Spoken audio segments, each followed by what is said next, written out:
Акчам жок, ишим жок, анım жок, мунум жок, үйүм жок, иштерим эч жүрүшпөйт, мен ийгиликке жетпеймин, менин жолум кара дуба кылынган деп адамдар өзүн өзү кара дуба кылып атат бүгүн.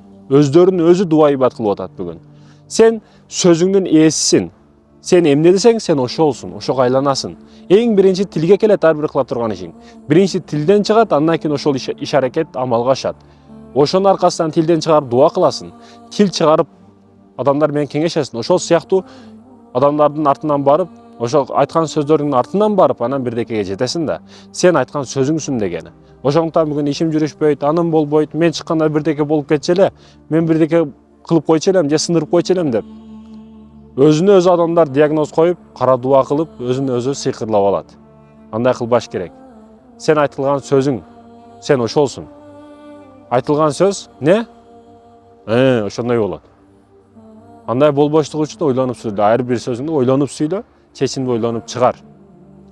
Бүгүн ойлонбой иш кылышат көбү, ойлонбой сүйлөшөт. Ошо Юсуф алейхисалам дүйнөнүн жарым сулуулугу берилген ошого. Фираундун аялы келип, бая такажанды кылат го, тийишет. Мен менен постелде жатасың деп. Бирок не кылат? Качат бул. Ошол учурда Фираундун аскерлери башкалар байкашып колго алып неме кылгандан кийин бул шермендечилик, аял шермендечилигинен сактагын, андан көрө мага түрмө жакшыраак дегенде Кудай Таала аны түрмөгө жайлаштырып коет Юсуф алейхисаламды. Юсуф пайгамбарды Кудай Таала түрмөгө тыкпай эле, мындай эле сактап коет эле, кудуреттүү эле.